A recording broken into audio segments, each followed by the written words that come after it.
Ramesh here. I belongs to Hindu community, Brahmin actually.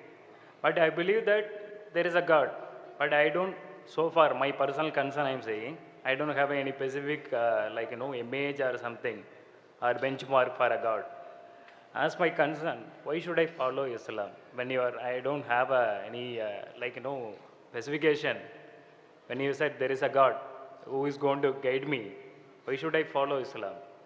Brother asked a question that he's a Hindu, he believes in one God, but doesn't have particular image of God, doesn't have benchmark of Almighty God. So why should he follow Islam? See, Islam means peace by submitting our will to Almighty God. Believing in one God is important, and you say you don't have an image of God, very good, but you don't have a benchmark of God, that is not good. No. You should have a definition of God. Something will be there to guide me. I don't make it, it is only one God. Hindu is there many gods. I don't want to make it, multiple of this thing. But you believe there's one God. Something there to guide me. But I don't want to make it, it is only Islam. You don't want to make it as a? Only it is Islam or Allah. Only as Allah. See, the thing is that first you have to understand what is the definition of God or what is the definition of Allah. If you understand the definition, for example, someone says he doesn't believe in God. So ask him, what is the definition of God? So he starts thinking, okay, God which is born. So, but naturally, even I don't believe in such a God which is born. One God fighting with the other God. Even I don't believe in such a God which fights with other gods.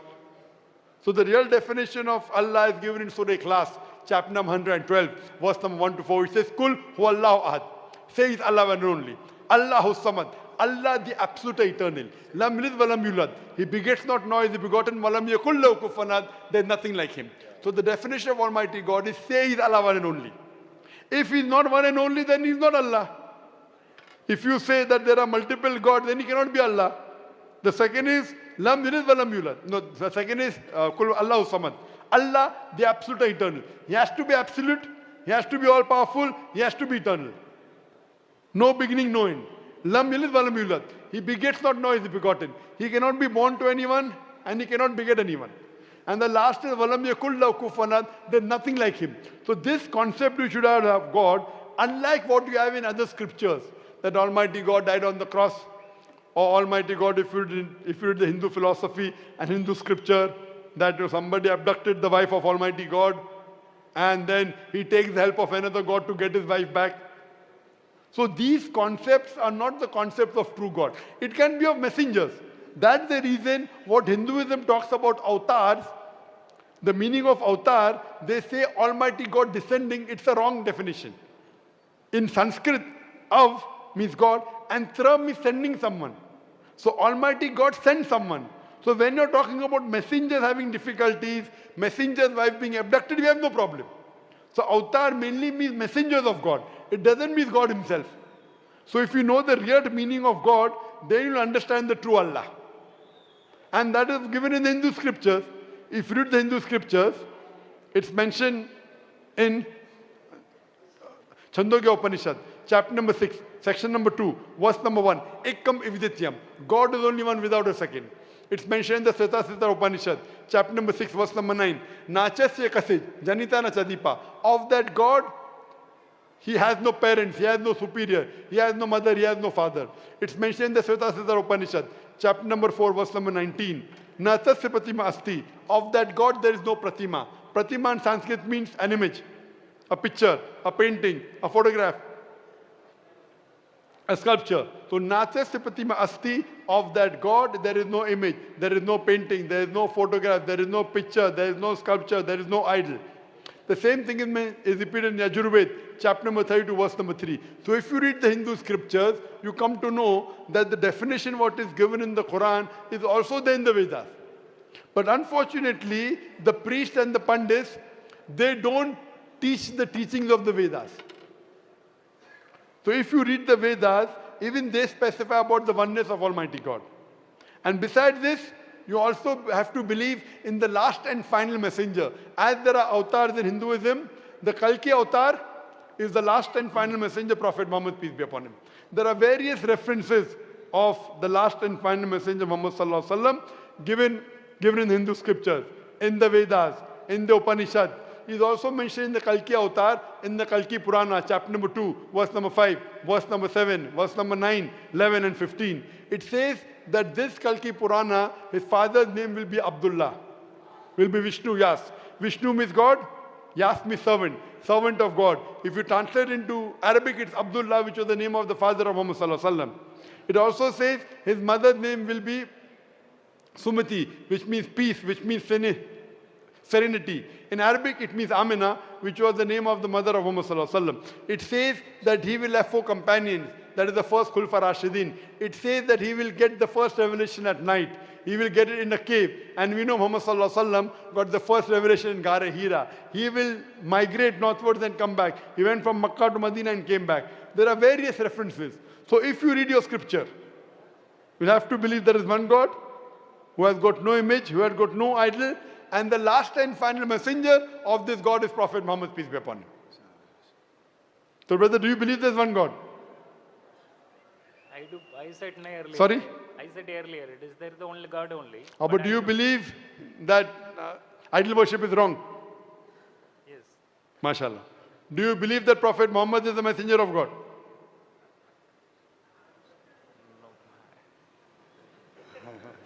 Do you believe that he is the messenger of God? Yeah. MashaAllah. That means you're a Muslim. The minimum requirement for anyone to enter Islam is to believe that there is one God. He should not believe in idol worship and believe Prophet Muhammad is a messenger. Following comes slowly. It can't come all in one. But the minimum 2 requirement is believe there is one God and believe Prophet Muhammad is the messenger of God. Brother, would you like to say the Shahada? Yeah. Would you like to say it in Arabic? Yeah, please. Is anyone forcing you, brother? No. MashaAllah, that is the 7th person. That is the third, MashaAllah, gentleman. We have 4 ladies who gave the Shahada. You are the 3rd gentleman, inshallah. I said in Arabic and you can repeat it. Ashhadu Ashhadu Allah Allah ilaha ilaha illallah illallah wa ashhadu wa ashhadu anna anna Muhammadan Muhammadan abduhu abduhu wa rasuluhu. wa rasuluhu. I bear witness I bear witness. that there is no God but Allah. Sorry. I bear witness I bear witness that that there is no God there is no God but Allah, but Allah and Prophet Muhammad and Prophet Muhammad is the messenger is the messenger, and servant of Allah. servant of Allah. MashaAllah, become a Muslim, and I pray to Allah subhanahu wa ta'ala to give you hidayah and to grant you Jannah and give you more knowledge so that you practice more and you spread the true message to others. MashaAllah, Jazakallah, brother. MashaAllah, we have a 7th Shahada. I feel the ladies are ahead than the gents. My name is Protus. I'm a security officer with Emerald Services.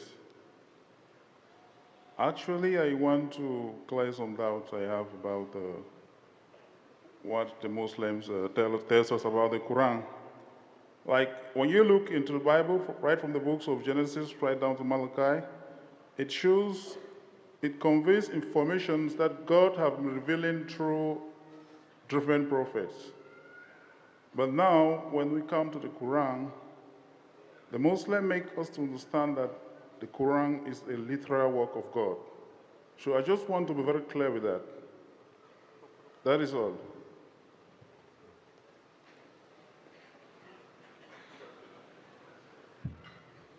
Brother, can you speak a bit loudly, brother?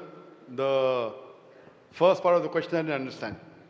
That when you read the Bible from Genesis, What I'm trying to say is that the information the Bible carries sorry, are the all- purpose.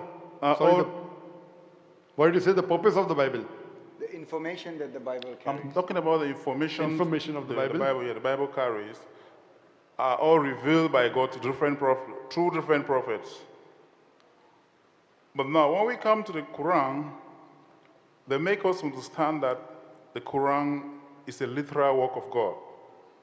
So I just want to understand why God should keep the Quran so special that he had to write it by himself. The brother asked a very good question. He says from the information of the Bible we get that Bible is written by messengers and prophets of God, but Quran is literally the word of God. So why does God keep the Quran so special? Brother, according to Islam, Almighty God has sent down several revelations. By name, 4 are mentioned in the Quran. The Torah, the Zabur, the Injil and the Quran. The Torah is the wahi, the revelation which Almighty God gave to Prophet Muhammad, peace be upon him. The Zabur is the wahi, the revelation which God sent down to Dawud alayhi salam, David, peace be upon him. Injil is the wahi, the revelation which Almighty God sent to Jesus Christ, peace be upon him. And Quran is the last and final revelation which Almighty God revealed to Prophet Muhammad, peace be upon him. Even the Bible, according to the church never says Bible is the word of prophets. It's your misconception. According to the church, the Bible is the word of God. According to Catholics, they used to believe that Bible is the message from Almighty God. The Protestant, they protested. Not only is the Bible the message from God, every word, every letter of the Bible is from God. So they believe that Bible is literal word. What we Muslims say, that Almighty God sent a revelation to Jesus Christ, peace be upon him, but it has not been maintained in its pure form. The present Bible that you have is a mixture. It does contain word of God, it does contain the word of the messengers, it does contain history, it does contain also pornography, I'm sorry to say. So present Bible is an interpolation, is a concoction, it's a mixture. Because by the passage of time, the word of Almighty God, original Injil that we believe in, has changed. Because according to Islam and according to the Bible, Jesus Christ, peace be upon him, was only sent for children of Israel. And he was meant for a limited time period. Now, because he was meant for a limited time period, Almighty God did not think it fit to preserve his message. But since Quran is the last and final message, and it was sent to the last and final messenger, Prophet Muhammad, peace be upon him. It was not sent only for the Muslims or the Arabs, it was sent for the whole of humanity. Almighty God promises and says in Surah Hijr, chapter number 15, verse number 9, that we have revealed the Quran, Almighty God says, and we shall guard it from corruption. Now, because Quran is the last and final revelation, and after that no other revelation will come, and since Prophet Muhammad, peace be upon him, is the last and final messenger, after him no messenger would come. That's the reason Almighty God took it upon himself to preserve this message. The previous message is Torah, Zabur, Injil, and what the present Bible you have, it's a changed form of the original message because it's not meant to be followed till eternity. Since Quran is supposed to be followed till eternity and no other message will come, Almighty God himself will protect it. That's the difference between the Quran and the Bible. If you put the Bible to test, you will find many contradictions. You will find many mathematical errors. You will find many scientific errors, which if you put Quran to the test, Alhamdulillah, you will not find a single contradiction. You will not find a single scientific error. It passes the test. That's the reason the Quran is the last and final messenger, is the last and final message of God. If there's something like the Old Testament and New Testament, the glorious Quran is the last and final testament. Hope that answers the question, brother. Yeah. Brother, do you believe there is one God? Yes, I do. Sorry? I do. Do you believe Jesus is God or is the messenger of God? He's also a messenger of God. MashaAllah. Do you believe Prophet Muhammad is the messenger of God? Yes, I do. MashaAllah. That means you're a Muslim. The minimum requirement for anyone to be a Muslim is he should believe there's one God. He should believe that he has no partners. And if you believe Jesus is not God, a messenger of God, and you believe Prophet Muhammad is a messenger, that means you're a Muslim. Yeah, there's no doubt about that. MashaAllah. So would you like to take the Shahada? Would you like to say it in Arabic? Yeah. MashaAllah. Is anyone forcing you to accept Islam? Is anyone forcing you to accept Islam? No, nobody is doing that. You're doing it out of your own free will? Yeah, out of my free will. Inshallah, I said in Arabic and you can repeat it. Yeah. Ashhadu Ashhadu Allah Allah ilaha ilaha illallah illallah wa ashhadu aw anna anna Muhammadan Muhammadan abduhu abduhu wa rasuluhu. wa rasuluhu. I bear witness I bear witness that that there is no God but Allah there is no God but Allah, and Prophet Muhammad and Prophet Muhammad is the messenger is the messenger and servant of Allah. and son of Allah. MashaAllah. You have become Muslim and I pray to Allah subhanahu to guide you and to go into Jannah, inshallah. Alhamdulillah.